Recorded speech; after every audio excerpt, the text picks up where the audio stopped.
Hello and welcome to the channel. Today I want to talk about um, an album that has a very special place in my heart. It's an album that I purchased at the beginning of the CD era. It was an older album. One of my first CD purchases was Queen's Greatest Hits, but this album was by a very famous and popular band. Even today, they've been through a number of incarnations, and it's Deep Purple, namely Deep Purple in rock. Now, this album was recommended by a person I worked with when I had a stint in the printing industry, which is probably now almost obsolete, I suspect. Anyway, so it was an album that was released in 1970. I saw it there on the shelves. It was probably an astronomical price at the time when the CDs were first released. So I bought it. And bear in mind, at this time, this was the 80s, I was already into glam rock, hair metal, shall we say, when I actually had more hair than I have now as well.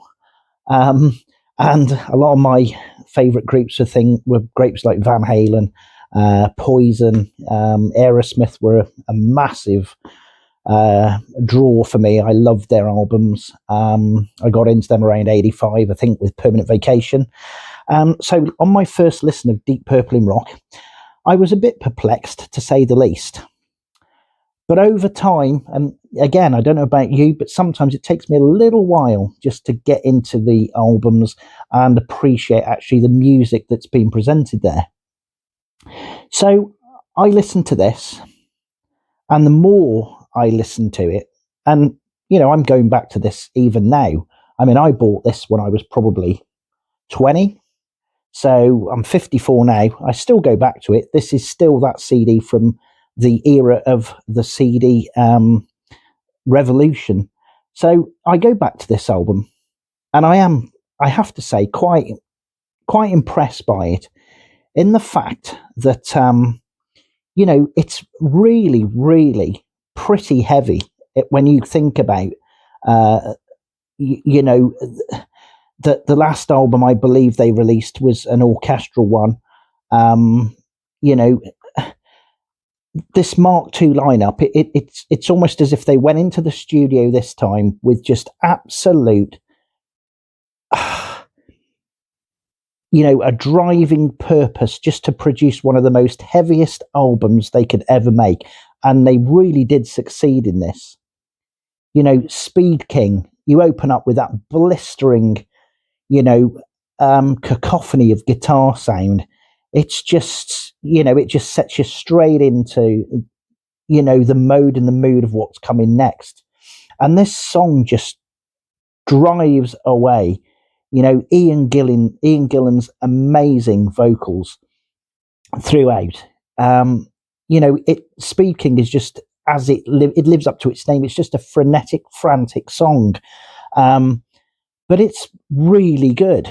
It's really, really good. It's a great opener for this album.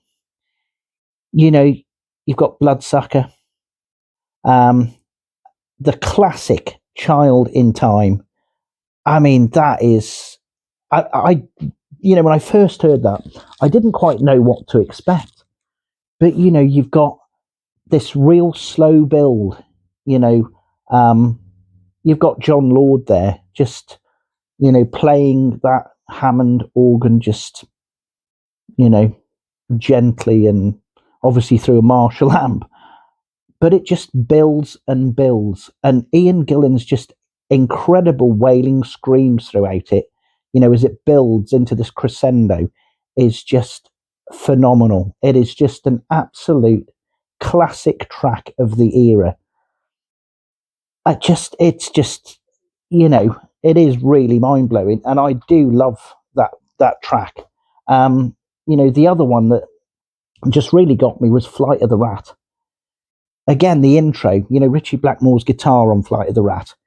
It's just, it's just a classic riff, really. Something that anybody who was in a rock band starting out could be proud of, really. It just opens opens the song fantastically. It just, yeah, it's an amazing riff and an amazing song. And throughout all of the tracks on this album, I mean, throughout other tracks off different albums, the one person that always stood out to me on Deep Purple's albums was Ian Pace. His drumming is phenomenal.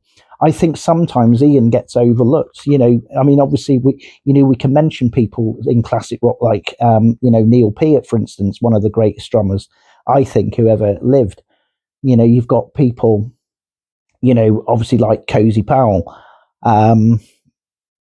other drummers, John Bonham, all of these guys. But I just think sometimes that Ian Pace is overlooked, and his rhythm and his drumming, his technique, his timing throughout all of the songs on here are just fantastic. And his solo on Fly to the Rat is just absolutely amazing. It's phenomenal. You've got the really heavy Into the Fire, with that doom doom doo doo doo doo. It's just great. I mean, it's just brilliant. The whole album works. Every song is really good. Living Wreck, again, Ian Gillan's screams on that song are just great. And Hard Loving Man. This album is just absolutely brilliant. And although I do, appreciate, the technical perfection of Machine Head, another album I like, I do love Highway Star,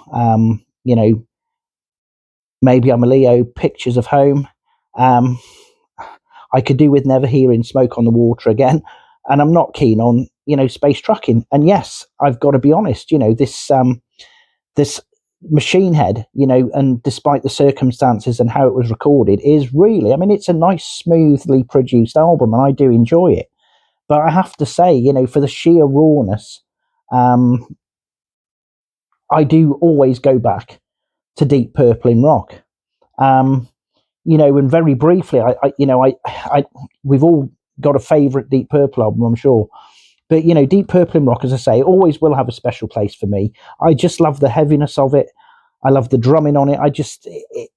It just seems to be, it's come out of the starting gates and it's just relentless. It just doesn't stop. And it's just an album of rock perfection from 1970. Yes, I like Machine Head. I do appreciate some songs on it. I don't like every song. I pretty much like every song on Deep Purple in rock. So, yeah, just a very quick, as I say, review of that. I think it's a great Mark II album. I think sometimes it can be overlooked. We know Machine Head's a classic. It is a classic. There's no disputing that. But I also think that Deep Purple in rock is sometimes an underrated classic, considering the heaviness, the rawness of these songs. To me, it's a CD that I bought, as I say, back in the 80s. Over time, grew on me. Yeah, and now it's one of those ones I tend to go back to more than I will Machine Head, if I'm honest. And sometimes, yeah, I've got to say it, I sometimes go back to Burn more than Machine Head, when David Coverdale and Glenn Hughes joined. But all in all, yeah, just to sing the praises of what I think is an unappreciated Deep Purple album. But yeah, Deep Purple in rock, I just think that has pretty equal standing, really, with Machine Head. Anyway, thank you all for watching. Please consider liking and subscribing, and I will see you on the next one. Bye-bye.